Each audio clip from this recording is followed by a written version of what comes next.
360 Universe လို့ခေါ်တဲ့စัจ java လာကြီးကနေကြိုဆိုပါရစေ။ဒီစัจ java လာကြီးထဲမှာ Grade 1 English Grade 2 English Grade 3 English Grade 6 English Alphabet AR Vocabulary Beta AR နဲ့အခုဆိုရင်တော့ Grade 1 Science Application တွေပါ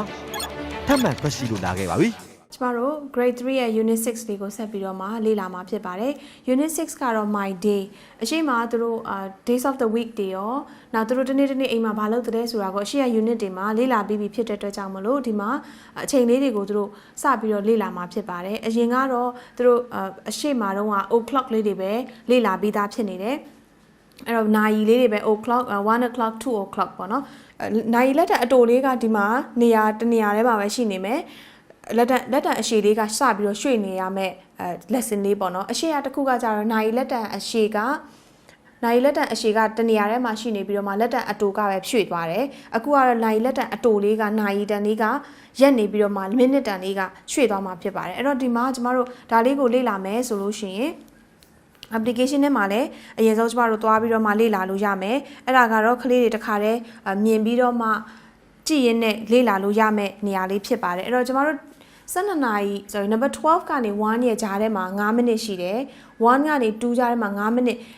နစ်ကြားတစ်ခုနဲ့ကြားထဲမှာ9မိနစ်စီရှိတယ်ဆိုတာကိုခလေးတွေကိုအရင်ဆုံးနားလည်အောင်သင်ပေးရမှာဖြစ်ပါတယ်အဲ့ဒီ9မိနစ်ပြီးရင်နှစ်ခုပေါင်းလိုက်ရင်10မိနစ်ပြီးရင်15မိနစ်ဆိုတာတစ်ခုနဲ့တစ်ခုရဲ့ကြားထဲကကွာဟနေတဲ့အချိန်လေးတွေကိုခလေးကိုအရင်သင်ပေးမှသာခလေးကဒီအယူအဆလေးတွေကိုပို့ပြီးတော့နားလည်မှာဖြစ်ပါတယ်အဲ့တော့9မိနစ်10မိနစ်ကိုဘယ်လိုခေါ်တယ်လဲဆိုတာကိုကျမတို့အရင်ဆုံးလေ့လာပြီးတော့ခလေးတွေကိုသင်ကြားပေးမှာဖြစ်တယ်အဲ့တော့ application တွေကိုနှိပ်လိုက်မယ်ဆိုလို့ရှိရင် unit 6ရဲ့ lesson 1မှာနာရီကလေးကိုတွေ့ရမှာဖြစ်ပါတယ်အဲ့တော့ app လေးကိုဖွင့်လိုက်တဲ့အခါကျရင်ကျမတို့ lesson 1မှာနာရီလေးကိုတွေ့ရမှာဖြစ်ပါတယ်နာရီကလက်တံလေးအမဲနဲ့အနီလေးမှာနာရီလက်တံအနီလေးကိုသူကရွှေ့ပြီးတော့မှမိနစ်တန်လေးကိုရွှေ့ပြီးတော့ကြည့်ရမယ့်အခါမှာကျမတို့ဒီဘက်က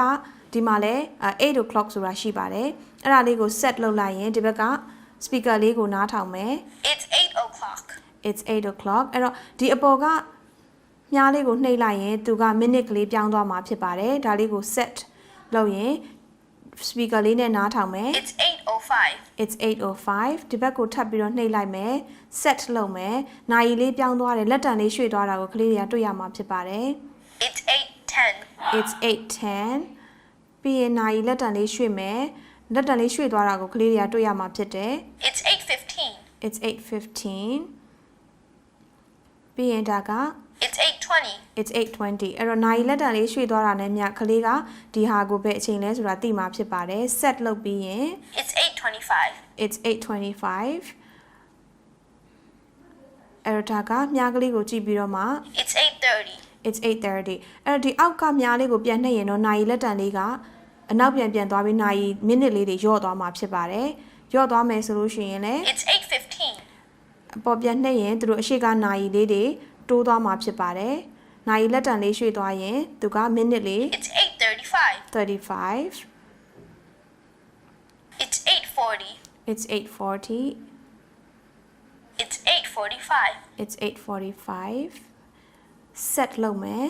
It's 8:50 It's 8:50 It's 8:55 8:55အဲ့တော့နိုင်လက်တန်လေးက12ကိုရောက်တဲ့ခါမှာ it's 00 It's 8 o'clock 8 o'clock ဖြစ်မယ်အဲ့တော့နိုင်လက်တန်လေးတွေပဲမိနစ်တန်လေးတွေပဲရွေ့သွားတာဖြစ်ပါတယ်ကျမတို့ဆက်ပြီးတော့မှသွားမယ်ဆိုလို့ရှိရင်နောက်ထပ် lesson ကတော့ match and write the time အဲ့တော့ match and write the time ကစာအုပ်ထဲမှာပဲသူတို့က matching လုပ်ပြီးတော့နိုင်လေးကိုကြည့်ရမှာဖြစ်ပါတယ်အဲ့တော့ဒီမှာနိုင်လေးတွေရေးထားတယ်ဒီမှာကနိုင်လက်တန်လေးတွေကိုကြည့်ရမယ်နိုင်လက်တန်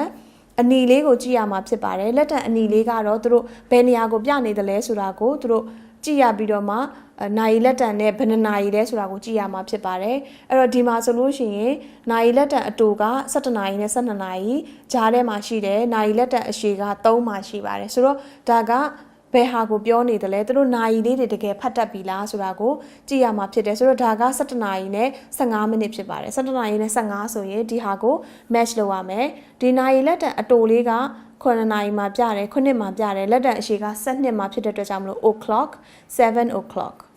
ဒါကနာရီလက်တံအတိုက3မှာအရှည်က9မှာဆိုတော့ it is 2နာရီမထိုးခင်15မိနစ် 2:45 3နာရီမထိုးခင်15မိနစ်2နာရီ45 2:45ဖြစ်ပါတယ်နောက်တစ်ခုကနိုင်လက်တန်နှစ်ခုစလုံးက number 6မှာပြနေတဲ့အတွက်ကြောင့်မလို့6:30အဲ့တော့နိုင်လက်တန်ကိုအရှိမနိုင်တွေကိုသူတို့တင်ပြီးပြီအခုကမိနစ်တန်လေးတွေကိုတင်ပြီးတဲ့အခါမှာနှစ်ခုပေါင်းကိုကလေးတွေကတကယ်ပဲနားလည်သလားနားမလည်ဘူးလားဆိုတော့ကျမတို့ဒီ lesson လေးကိုလုပ်မယ်ပြီးရင်ထပ်ပြီးတော့မှတခြားနိုင်လေးတွေနဲ့အိမ်မှာရှိတဲ့နိုင်ပဲဖြစ်ဖြစ်ဒါမှမဟုတ်ရင်ဓာတ်သင်မုံကထုတ်ထားတဲ့နိုင်လေးတွေရှိပါတယ်အဲ့ဒီနိုင် flash cards လေးတွေကိုAR လေးတွေနဲ့နှိပ်ပြီးတော့မှနိုင်လေးတွေကိုသင်ပေးမယ်ဆိုလို့ရှိရင်လည်းကလေးတွေကပို့ပြီးတော့မှနားလည်မှာဖြစ်ပါတယ်အဲ့တော့ဒီကလေးတွေဒီ lessons လေးကိုသင်နေရင်းနဲ့ပျော်ပျော်ပါးပါးနဲ့နိုင်လေးကိုဖတ်တတ်ဖို့ရန်အတွက်ကျမတို့လေ့ကျင့်ပေးလို့ရမှာဖြစ်ပါတယ်အဲ့တော့ဒီ lessons လေးကိုပြီးသွားတဲ့အခါမှာသူတို့ကနိုင်လေးကိုကြည့်ပြီးတော့အောက်ကအချိန်လေးတွေကိုရေးရမယ့် lesson ဖြစ်ပါတယ် look at the clocks and write the times အဲ့ဒီနိုင်လေးတွေကိုရေးမဲ့အခါမှာကလေးတွေကိုနိုင်လက်တန်နဲ့လက်တန်အတိုလက်တန်အရှည်ကိုကြည့်ပြီးတော့အောက်မှာနိုင်လေးကိုရေးခိုင်းရမယ်အဲ့တော့အဓိကသူတို့ရေးရမှာကအောက်မှာ it's ဆိုတာကိုလည်းထည့်ရေးရမှာဖြစ်ပါတယ် it's 7 o'clock လား it's 2 o'clock လားဒါမှမဟုတ် it's 2:10 လားဆိုတာကိုကလေးတွေကရေးခိုင်းပြီးတဲ့အခါမှာကျမတို့ application ထဲမှာပဲအဖြေမှန်လေးတွေကို check လုပ်လို့ရတယ်ဒါမှမဟုတ်ရင်သူတို့မရေးခင်မှာသူတို့ဒါလေးကိုနားလည်အောင်လို့ကျမတို့ application လေးကိုဖွင့်ပြီးတော့မှကျမတို့သင်ပေးလို့လည်းရမှာဖြစ်ပါတယ်အဲ့တော့ဒီ application လေးကိုဖွင့်လိုက်ရင် unit 6ရဲ့ lesson 1 section 3ကိုတွေ့ရမှာဖြစ်ပါတယ် section 3မှာနိုင်လေးတွေရှိတယ်ဒါကစာအုပ်ထဲကနိုင်လေး8ခုကိုထည့်ထားတာဖြစ်ပါတယ် It's 1:30. It's 1:30ဆိုတော့ဒါက sample ပေးထားတဲ့ဟာနောက်တစ်ခုက It's 2:10. It's 2:10ဆိုတော့ကလေးကဒီဟာကိုရေးတာမှန်သလားမှားသလားဆိုတာကိုကျမတို့ကြည့်လို့ရမှာဖြစ်ပါတယ်ဒီဟာက 2:10ပြီးရင်နောက်ထပ်ပုံတစ်ခုကိုထောက်လိုက်ရင် It's 10:50. It's 10:50 It's 8:35. It's 8:35ကဲနောက်တစ်ခုကိုမထောက်ခင်မှာမေးလို့ရပါတယ်တကယ်ဒါကိုဘယ်လောက်လို့ပြောမလဲဒီနံပါတ်ကဘယ်လောက်လဲဆိုရင် It's 10:20 It's 10:20. It's 10:20အဲ့တော့ it's 10:20ပြီးတဲ့အခါမှာကျမတို့နောက်ထပ်တစ်ခုကနိုင်လက်တန်ကိုကြည့်ရင် It's 7:45. It's 7:45 Okay အဲ့တော့နိုင်လေးကိုကြည့်မယ် It's 7:45. အဖြေလေးကိုကြည့်ပါမယ် It's 7:25. It's 7:25 It's 12:05. 12:05ဆိုတော့နိုင်လက်တန်လေးတွေကိုကြည့်ပြီးတော့မှသူတို့အဖြေလေးတွေပြောတတ်ပြီးလောက်တတ်ပြီးဆိုလို့ရှိရင်เนาะကျမတို့သူတို့ရဲ့ textbook ထဲမှာအဖြေလေးတွေကိုရေးခိုင်းလို့ရမှာဖြစ်ပါတယ် textbook ထဲမှာတော့အားလုံးပေါင်း12ပုံပါတယ်အဲ့ဒီအောက်မှာသူတို့ it's လေးကိုပါထည့်ပြီးတော့မှရေးရမှာဖြစ်ပါတယ် it's 1:30ဒီမှာက it's 2:10 it's 10:50ဒီမှာဆိုရင်လည်း it's 8:35ဆိုတာကိုသူတို့အဖြေမှန်လေးတွေကိုကောင်းကောင်းမွန်မွန်ရေးတတ်ပြီလားကလေးတွေကပုံလေးတွေတကယ်ပဲ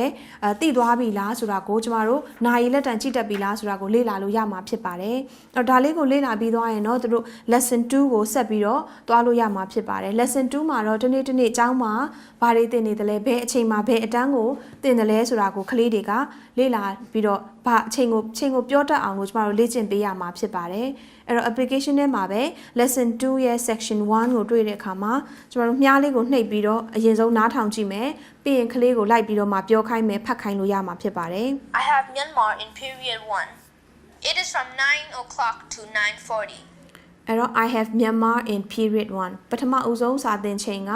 9နာရီကနေ9:40မှာမြန်မာချိန်ရှိတယ်အဲ့တော့နာရီကိုကလေးတွေကတခါတည်းထည့်ပြီးတော့မှပြောတတ်အောင်လို့ကျမတို့လေ့ကျင့်ပေးရမှာဖြစ်ပါတယ် I have English in period 2. It is from 9:40 to 10:20. I have maths in period 3. It is from 10:40 to 11:20. အဲ့တော့နိုင်ချိန်တစ်ချိန်ကျောင်းမှာစာသင်တဲ့အချိန်တွေကလည်းဘယ်လောက်ကနေဘယ်လောက်ကြာတယ်ဆိုတာကိုကလေးတွေကပြောတတ်နိုင်ဖို့ရန်အတွက်ကျမတို့ဒီ lessons လေးမှာလည်းတွဲပြီးတော့သုံးထားတာဖြစ်ပါတယ် I have science in period 4. It is from 11:20 to 12. အဲ့တော့ science ကိုဘယ်ချိန်မှာသင်တယ်လဲစာသင်ချိန်တွေကဘယ်ချိန်တွေမှာရှိတယ်လဲဆိုတာကိုကလေးတွေကသိမှာဖြစ်ပါတယ် I have social studies in period 5. It is from 1 to 1:40. အဲ့တော့ဒီ lessons လေးကိုသူတို့ပြောပြီးသွားပြီးဖတ်ပြီးသွားပြီးဆိုလို့ရှိရင်စာအုပ်ထဲမှာပြန်ပြီးတော့မှလေ့ကျင့်ခိုင်းလို့ရတယ်ဒါမှမဟုတ်ဒီထဲမှာပဲဒီ application လေးကိုနှိပ်ပြီးတော့မှဒီအချိန်လေးတွေဘယ်လိုပြောသလဲဘယ်နှနာရီကိုတွေ့ရင်ဘယ်လိုပြောသလဲဆိုတာကိုကလေးတွေကိုလေ့ကျင့်ခိုင်းလို့ရမှာဖြစ်ပါတယ်အဲ့တော့အဲ့ဒါလေးလေ့ကျင့်ပြီးပြီဆိုလို့ရှိရင်တော့သူတို့ရဲ့အကြောင်းက timetable ကိုလေ့ကျင့်ရမှာဖြစ်တယ်ဒါမှမဟုတ်လို့ရှင်လဲသူတို့ဘယ်အချိန်ကိုရေးချင်လဲသူတို့ subject လေးတွေ9ခုရှိတဲ့ subject 9ခုမှာမြန်မာ English Maths science နဲ့ social studies ကိုဘယ်လို timetable မှာထည့်မလဲဆိုတော့ကျမတို့ပြလို့ရမှာဖြစ်ပါတယ်အဲ့တော့ဒီမှာနိုင်လေးတွေထည့်ရမယ်နိုင်လေးတွေထည့်မယ်ဆိုရင်အချိန်လေးတွေအကန့်အသတ်နဲ့ဘယ်နိုင်ကနေဘယ်နိုင်မှာကျမတို့ဒါလေးကိုထည့်မယ်ဘေးကနေပြီးတော့မှ call out လုပ်ပေးလို့ရတယ်ဒါမှမဟုတ်လို့ရှိရင်အချိန်လေးတွေတွက်လို့ရတယ်ဒီအချိန်နဲ့ဒီအချိန်ကဘယ်လောက်กว่าတယ်လဲနောက်တစ်ချိန်ကဘယ်လောက်กว่าတင်တယ်လဲဒီအချိန်မှာပြီးရင်ဒီအချိန်ကဘာလာမလဲဆိုတာကိုဒီရှေ့ကအချိန်ကိုကြည့်ပြီးတော့မှလည်း timetable ကိုဖြည့်လို့ရတယ်ဒါမှမဟုတ်ရင်နိုင်လေးတွေတွက်ပြီးတော့မှသူတို့ဖြည့်ချင်ရင်လည်းဘေးကနေပြီးတော့မှတွက်ပြီးတော့ဖြည့်ခိုင်းလို့ရမှာဖြစ်ပါတယ်အဓိက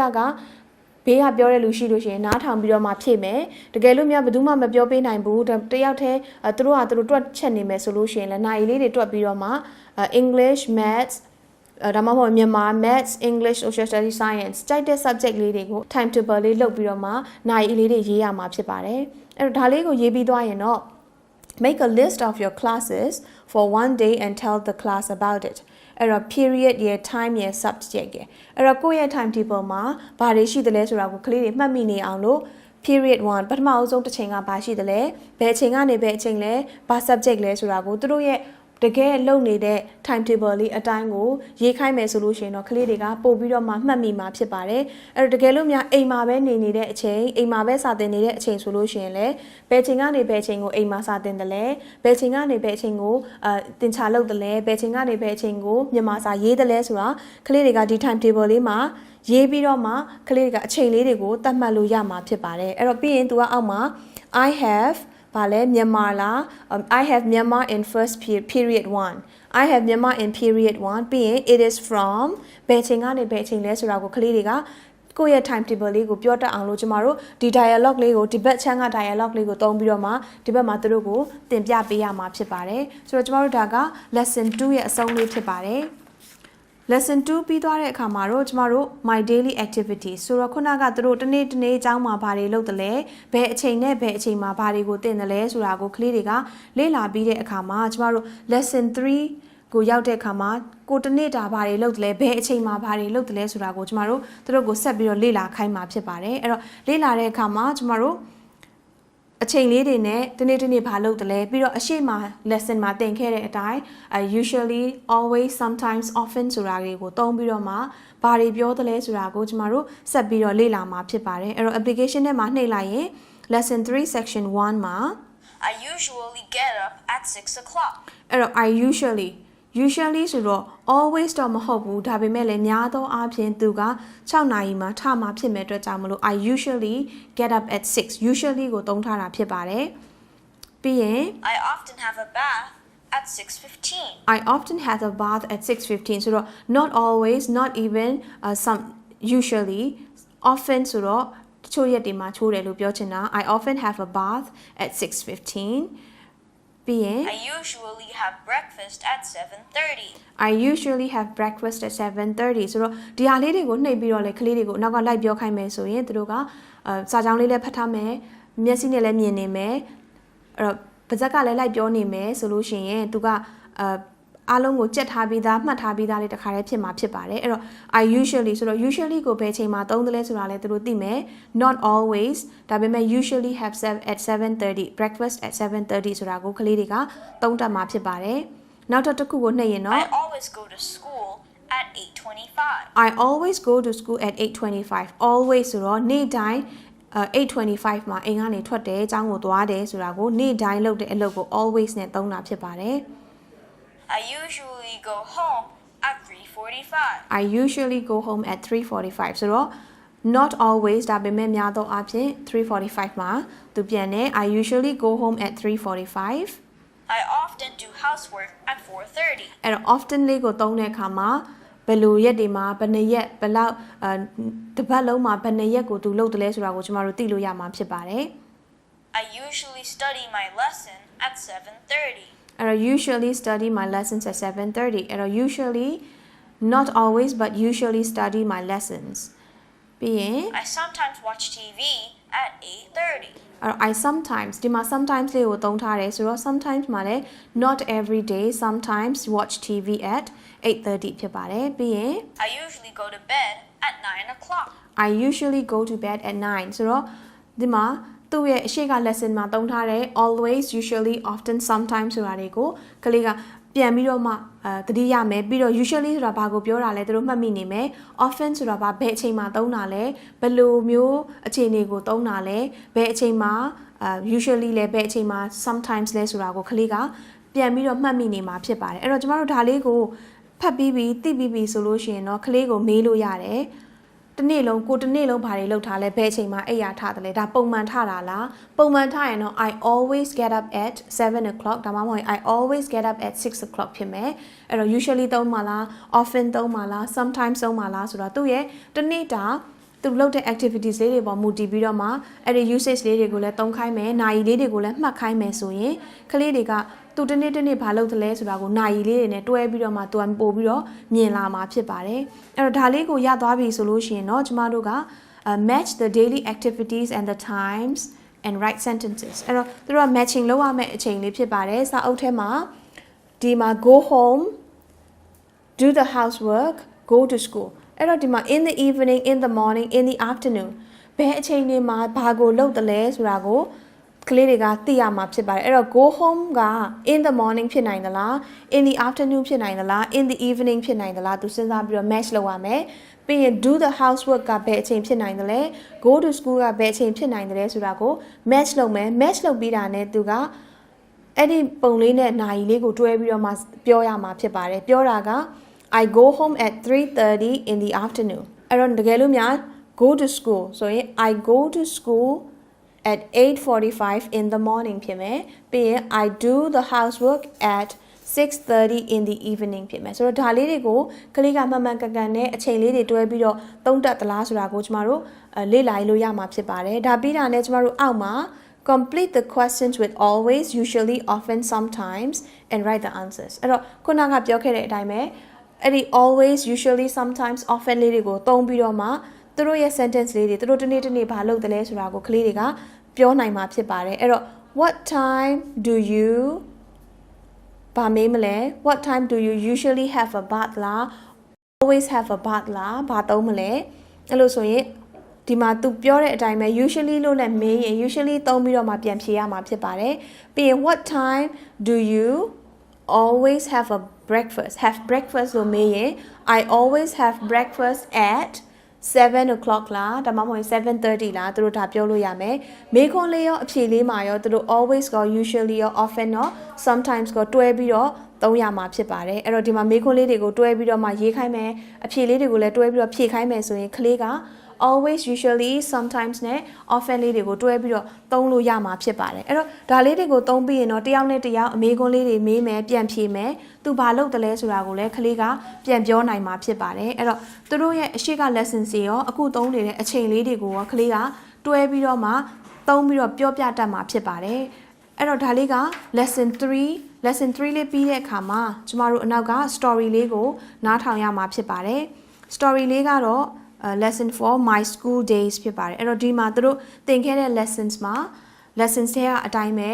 ဘယ်အချိန်မှာရယ်တနေ့အကြောင်းမှာဘာလုပ်တယ်လဲဆိုတာရယ်ကိုတို့နားထောင်ရမှာဖြစ်ပါတယ်အဲ့တော့ application ထဲမှာကျမတို့ lesson 4ရဲ့ section 1လေးကိုသွားမယ်ဆိုလို့ရှိရင် From Monday to Friday, I go to school. အဲ့တော့ from Monday to Friday I go to school ဆိုတာကိုကျမတို့ပြန်နားထောင်ကြည့်မယ်ဆိုရင် From Monday to Friday, I go to school. ပြီးရင်ညာဘက်များလေးကိုနှိပ်လိုက်ရင် My school starts at 9 o'clock in the morning. အဲ့တော့အချိန်လေးတွေလည်းပါတယ် in the morning in the afternoon လည်းတို့ပြန်ပြီးတော့သုံးရမှာဖြစ်ပါတယ် I study 9 subjects. There are 7 periods a day. အဲ့တော့ဒီနေ့ဘာတွေသင်တယ်လဲခုနက time table လေးတွေကိုတို့ကိုယ်တိုင်ရေးသလိုမျိုးပဲဒီမှာဘာတွေသင်တယ်လဲဆိုတာကိုကလေးတွေကပြန်မှတ်မိမှာဖြစ်ပါတယ် I have a break from 10:20 to 10:40. My lunch break is from 12 to 1. အဲ့တော့အချိန်လေးတွေ time table တစ်ခုမှာနေ့တိုင်းကြီးတဲ့စာသင်နေတာမဟုတ်တဲ့အခါမှာဘယ်အချိန်မှာ break ရတယ်လဲဘယ်အချိန်မှာထမင်းစားရတယ်လဲဘယ်အချိန်မှာကစားရတယ်လဲဆိုတာဘယ်အချိန်မှာပြန်ရတယ်လဲဆိုတာကိုလည်းကလေးတွေက time table ထဲမှာပါတယ်ဆိုတာကိုသိနေမှာဖြစ်ပါတယ် My school finishes at 3 in the afternoon. အဲ့တော့ကျောင်းတက်တဲ့အချိန်ကနေစပြီးတော့မှကျောင်းဆင်းတဲ့အချိန်ထိကိုသူ့ရဲ့တနေ့တာလေးတွေကိုသူက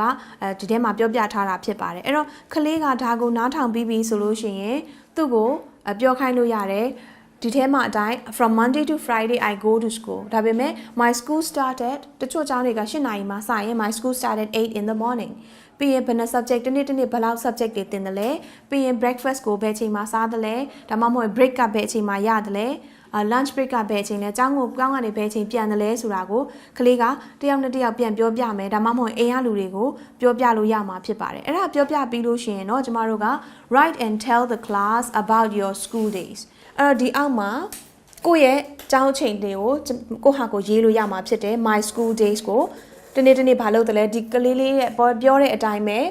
From Monday to Friday I go to school. My school start at 9 啦ဒါမှမဟုတ်ဘာလေးရေးချင်တယ်လဲပြီးရင်ဘယ်နှ subject သင်တယ်လဲ What time is the break time? What time is the lunch break? ပြီးရင် what time the school finishes. အဲ့တော့အဲ့ဒါလေးတွေချရေးပြီးတော့မှဒီထဲမှာသူကိုယ်တိုင်ရေးမယ်ရေးပေးပြီးတဲ့အခါကျလို့ရှိရင်တယောက်နဲ့တယောက်ပြန်ပြီးတော့မှကိုယ့်ရဲ့ school days တွေကိုပြောပြမယ်ဆိုလို့ရှိရင်ကလေးကသင်ခဲ့တဲ့ lesson တွေအားလုံးကိုပိုင်နိုင်နဲ့လေ့လာပြီးသွားပြီးသိသွားပြီးအချိန်တွေကိုလည်းပြောတတ်ပြီးကျောင်းမှာဘာလုပ်တယ်အိမ်မှာဘာလုပ်တယ်ဆိုတာကိုလည်းကလေးတွေကပြန်ပြောပြနိုင်မဲ့ lesson လေးဖြစ်ပါတယ်ဆိုတော့ကျမတို့ဒါက unit 6ရဲ့ lesson 4အဆုံးဖြစ်ပါတယ်ကျမတို့ unit 6လေးကိုပြီးသွားတဲ့အခါမှာအနောက်မှာ review လေးတွားရမှာဖြစ်ပါတယ် review ကတော့အရှိကသင်ခဲ့တဲ့ lesson လေးတွေကိုပြန်ပြီးတော့လေ့ကျင့်ရမှာဖြစ်ပါတယ်အဲ့တော့ review 3A မှာ listen and write things I do at home ဆိုတော့တို့ဒါအရှိကခုန lesson မှာသင်ပြီးသား make the bed feed the dog wash the dishes အဲ့တော့အဲ့ဒါလေးတွေကိုတို့မှတ်မိသလားဘာလေးတွေပြောသလဲဘယ်ချိန်မှာဘာလုပ်တယ်ဆိုတာကိုတို့မှတ်မိသလားပြန်ပြောနိုင်သလားနားထောင်တတ်သလားဆိုတာကိုကျွန်တော်တို့လေ့ကျင့်ပေးမယ်ပြီးရင်အောက်မှာရေးခိုင်းရမှာဖြစ်ပါတယ်ပြီးရင် things I do at school အဲ့တော့ဘာလေးလုပ်တယ်လဲဒါက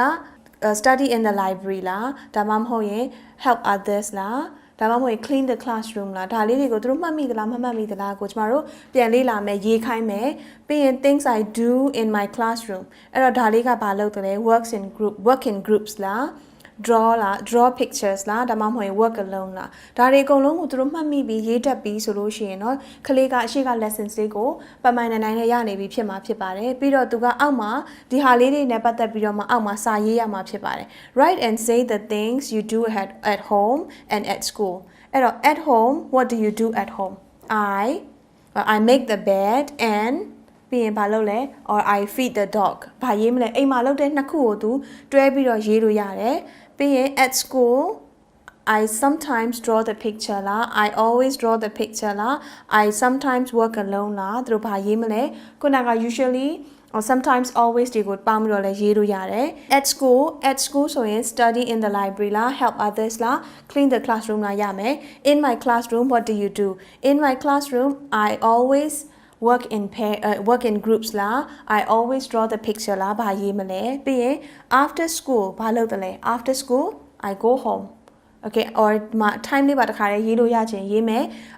after the school I play with my friends or I go home ဒါတွေသူတို့ရေးတတ်မယ်ဆိုရင်အရှိက lessons လေးကသူတို့ဘယ်လောက်ထိမှတ်မိလဲသူတို့ကိုကျွန်တော်လေ့လာလို့ရမယ်ပြီးရင်အောက်မှာတော့ I can write and talk about things I do at home at school and in my class ဘယ်နေရာမှာ tick လုပ်မလဲဆိုတာကိုကျွန်တော်တို့သူတို့ကို tick လုပ်ခိုင်းလို့ရမှာဖြစ်ပါတယ်ပြီးရင်တော့ 3B မှာဒါလေးက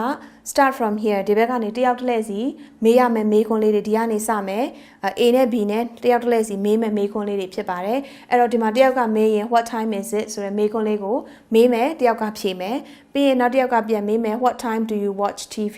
အဲ့တော့အချိန်လေးတွေကိုဒါလေးက time လေးတွေကိုပြန်ပြီးတော့မှ review လုပ်တာဖြစ်တဲ့အတွက်ကြောင့်မလို့8:30လားဒါမှမဟုတ်8:20လား8:05လားဒါခုနကသူတို့သင်ခဲ့တဲ့အရှိကသင်ခဲ့တဲ့ lessons လေးတွေကိုပြန်ပြီး revise လုပ်ရမှာဖြစ်ပါတယ်ပြီးရင် what time do you study what time do you have breakfast ဆိုတော့ဒါလေးတွေ ABCD လေး AB နှစ်ယောက်တွေမေးခွန်းလေးတွေတယောက်တစ်လက်စီမေးပြီးရင်တော့သူတို့အဆုံးထိရောက်သွားရင်အရှိကသင်ခဲ့တဲ့ lessons လေးတွေကိုပြန်ပြီးတော့ပြန်လည်လေ့ကျင့်ခန်းလုပ်ပြီးသားဖြစ်သွားမှာဖြစ်ပါတယ်အဲ့ဒါပြီးရင်တော့ write about your daily activities တနေ့လုံးဘာလုပ်တယ်လဲဆိုတာခုနက तू ကမနေ့ဆိုရင်ဘယ်ချိန်မှထတယ်လဲရေးဘယ်ချိန်ချိုးတယ်လဲ breakfast ဘယ်ချိန်စားတယ်လဲဆိုတာတွေကိုဒီမှာပြန်ရေးရမှာဖြစ်ပါတယ်အဲ့တော့ I get up at ဘယ်ချိန်တယ်လဲ7 o'clock လား and I have my breakfast at 7:30 I go to school at 8:20ဘယ်လိုချိန်လေးတွေမှာဘာတွေရေးမလဲဆိုတာကိုသူ့ဟာသူ time လေးတွေကိုဖြည့်ခိုင်းရမှာဖြစ်ပါတယ်အဲ့တော့ကလေးကသူ့ဟာနဲ့သူဘာလုပ်တယ်ဆိုတာကိုပြန်စဉ်းစားပြီးတော့မှ time လေးတွေကိုဒီမှာရေးခိုင်းမယ်အဲ့ဒါပြီးရင်တော့ I can write and talk about my daily activities အဲ့တော့တနေ့ဘာလုပ်တယ်ဆိုတာကလေးကပြောတတ်သလားမပြောတတ်ဘူးလားဆိုတော့ကျမတို့ဒီမှာသူ့ကို check လုပ်ခိုင်းရမှာဖြစ်ပါတယ်အဲ့တော့ review 3A နဲ့ 3B ပြီးတဲ့အခါမှာ project လေးလာပါတယ် project 3 project 3က usually always often sometimes ဆိုတဲ့စကားတွေကိုပြန်သုံးခိုင်းတာဖြစ်တယ်အဲ့တော့ usually have breakfast from 7:30 to 8ဒါက usually always do my homework or always what time do you always do your homework ဒီမှာအချိန်လေးရေးခိုင်းမယ် often play badminton အဲ့တော့ often ဆိုတာအများနဲ့မကစားတဲ့အတွက်ကြောင့်မလို့ဘယ်ချိန်ကနေဘယ်ချိန်ကစားတယ်လဲရေးခိုင်းမယ် sometimes water the plant ကလည်းဘယ်ချိန်ကနေဘယ်ချိန်လဲဆိုတာကိုသူ့ကိုဒါလေးကနိုင်လေးပြန်ရေးခိုင်းအောင်ပဲဖြစ်ပါတယ်ဒါကတော့ present about your friends အဲ့တော့ you present သူများအကြောင်းကို present လုပ်ရမယ်ဆိုလို့ရှိရင်အဲ့တော့တငယ်ချင်းကဘာတွေဘယ်အချိန်မှာဘာလုပ်တယ်လဲအဲ့တော့ဒီမှာသူ့ရဲ့ day လေးတွေနဲ့time လေးတွေ usually sometimes often နဲ့ always တွေကိုဘယ်လိုမျိုးလေးတွေမှတ်မိတယ်လဲဆိုတာကြည့်ရမယ်ဒီမှာက၄ရက်ပဲလုပ်တဲ့အတွက်ကြောင့်မလို့အဲ့ဒါက usually ဖြစ်မယ်၅ရက်စလုံးအပြည့်ဖြစ်တဲ့အတွက်ကြောင့်မလို့ always ဖြစ်မယ်၃ရက်မို့လို့ often ဖြစ်မယ်ဒီမှာက sometimes ဖြစ်မယ်အဲ့တော့ဒါလေးတွေကိုခလေးကမှန်မှန်ကန်ကန်နဲ့သုံးတတ်သလားဆိုတာကိုကျမတို့လေ့လာမယ်ပြီးအချိန်လေးတွေထည့်မယ်ပြီးတာနဲ့တငယ်ချင်းအကြောင်းကိုနောက်တစ်ယောက်ကိုပြန်ပြောပြဖို့ရန်အတွက်ကျမတို့ဒီအောက်မှာရေးရမှာဖြစ်ပါတယ်ဆိုတော့ this is my friend in the morning she usually ဒီမှာက usually သုံးတယ် has breakfast from 7:30 to 8 she always ဒါကအမြဲတမ်း does her homework from ဆိုပြီးတော့ဘယ်ချိန်ကနေဘယ်ချိန်ရေးမလဲ she often plays badminton from ဘယ်ချိန်ကနေဘယ်ချိန်လဲပြီးရင် she sometimes water the plants from ဘယ်ချိန်ကနေဘယ်ချိန်လဲဆိုတော့တို့ဒီမှာ time လေးတွေဖြည့်မယ် time လေးတွေဖြည့်ပြီးတော့ဒီဟာလေးတွေကိုဖတ်ခြင်းအပြင်သူတို့ကဒီ usage လေး usually always often sometimes တွေကိုပြန်ပြီးတော့ revise လုပ်မှာဖြစ်ပါတယ်အဲ့တော့ဒါလေးပြီးသွားတာနဲ့ဒီဘက်ကတငယ်ချင်းကိုသွားပြီးတော့မေးရမယ်တကယ်တငယ်ချင်းကိုကိုဘေးကတငယ်ချင်းဖြစ်ဖြစ်ကိုအိမ်ကလူပဲဖြစ်ဖြစ်ဘယ်သူပဲဖြစ်ဖြစ်သွားပြီးတော့မှ interview လုပ်တဲ့ဟာဖြစ်ပါတယ် interview လုပ်ရင် what do you usually do in the afternoon ဆိုတော့ဒီမှာက afternoon မှာ what do you usually do afternoon ဖြစ်တဲ့အတွက်ကြောင့်မလို့ lunch ရှိမယ်ဒါမှမဟုတ်ရင် clean the house လားသူတို့ရဲ့ activities လေးတွေကိုဒီမှာရေးချမယ်ပြီးရင် time လေးတွေကိုရေးခိုင်းရမှာဖြစ်ပါတယ်အဲ့ဒါရေးခိုင်းပြီးတာနဲ့အပေါ်က time လေးတွေနဲ့သူ့ရဲ့ activities လေးတွေကိုရောပြီးတော့မှအောက်မှာကလေးက paragraph ဒီလိုမျိုး paragraph တွေကိုဒီဘက်မှာရေးရမှာဖြစ်ပါတယ် the daily activities of my friend ဆိုတော့this is my friend ဘသူဆိုတာကိုစရေးမယ်ပြီးရင်တကယ်ချင်းက usually ဘာလုပ်တယ်လဲ always what does she always do in the afternoon ဘယ်လိုတွေလုပ်တယ်လဲဆိုတာကိုအောက်မှာ paragraph လေးနဲ့ရေးခိုင်းရမှာဖြစ်ပါတယ်အဲ့တော့ဒီဘက်ကပုံလေးကို sample ယူပြီးတော့မှဒီဘက်မှာကလေးကိုရေးခိုင်းရမှာဖြစ်ပါတယ်အဲ့ဒါရေးပြီးရင်တော့ I can interview my friend တကယ်ချင်းကိုမေးတတ်ပြီးရင် I can write and talk about the daily activities of my friend တကယ်ချင်းအကြောင်းကိုလည်းသူများကိုပြန်ပြီးပြောတတ်ပြီးဆိုလို့ရှိရင်ကလေးကဘယ်နေရာမှာ tick လုပ်မလဲဆိုတာသူ့ကိုလုပ်ခိုင်းလို့ရမှာဖြစ်ပါတယ်ဆိုတော့ဒါကကျမတို့ project 3 unit 6ရဲ့အနောက်က review လေးနဲ့ project လေးပြီးသွားပြီဖြစ်ပါတယ်360ရဲ့ universe လို့ခေါ်တဲ့စัจ java လာကြီးကနေကြိုဆိုပါရစေဒီစัจ java လာကြီးထဲမှာ grade 1 English grade 2 English grade 3 English grade 6 English alphabet AR vocabulary beta AR နဲ့အခုဆိုရင်တော့ grade 1 science application တွေပါထပ်မံထွက်ရှိလို့လာခဲ့ပါပြီ